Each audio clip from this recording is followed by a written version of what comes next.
You know, it's an age-old problem.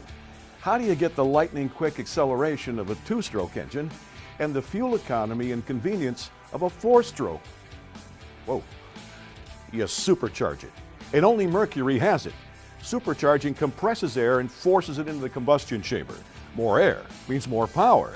And because that air is pressurized, it's less affected by outdoor temperature and humidity. Is that a big deal? You bet. The competition's 300-horse naturally aspirated or non-supercharged engine can lose up to 21 horsepower with a 20-degree rise in temperature. The Verado doesn't. The competition likes to say the Verado supercharger is too complicated. It shortens the life of the engine. Well, that's just not so. You see, just like many of the finest cars in the world, the Verado was designed from the ground up to be a supercharged engine, built to be durable with low maintenance costs. And with thousands of Verados out on the water, it's proven that. Let me show you why. Here we have the Verado long bolt designed engine block. Next to it, one of our competitors' engines. Both have been cut open so we can see inside. The competition uses short bolts like these to hold the bed plate and the head to the block.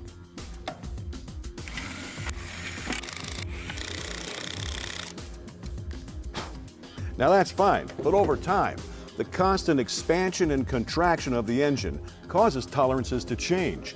That's why this one's going to need a valve adjustment down the road.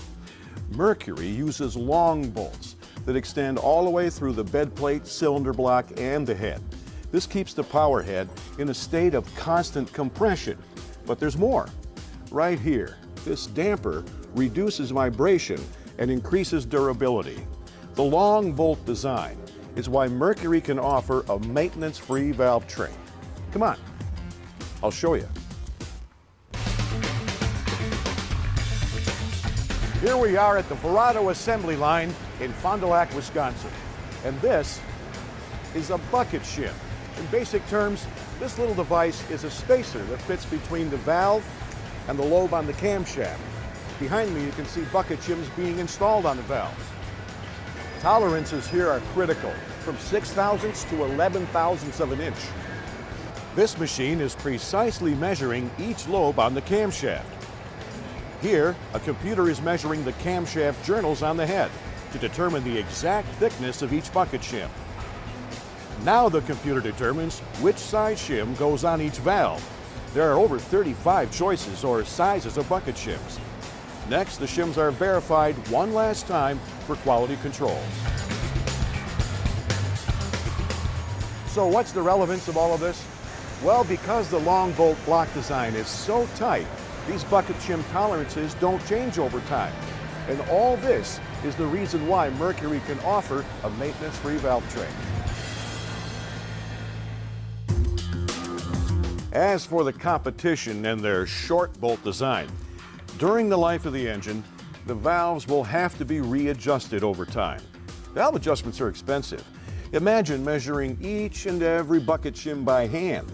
It's a time-consuming trial and error process, and it's going to hit customers right in the pocketbook.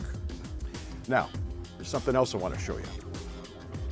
Here's a Mercury exclusive, a water-to-oil heat exchanger. Raw seawater flows through these chambers to keep the engine oil at a constant temperature. Why? Because cool oil lubricates better, and that prolongs engine life. Could we have omitted the water-to-oil heat exchanger? Sure. But did we? No, because Mercury is all about protecting the customer's investment. Built for longevity, built for lower maintenance costs. And no matter if you're running in fresh or even salt water, this outboard is designed to withstand the rigors of the marine environment.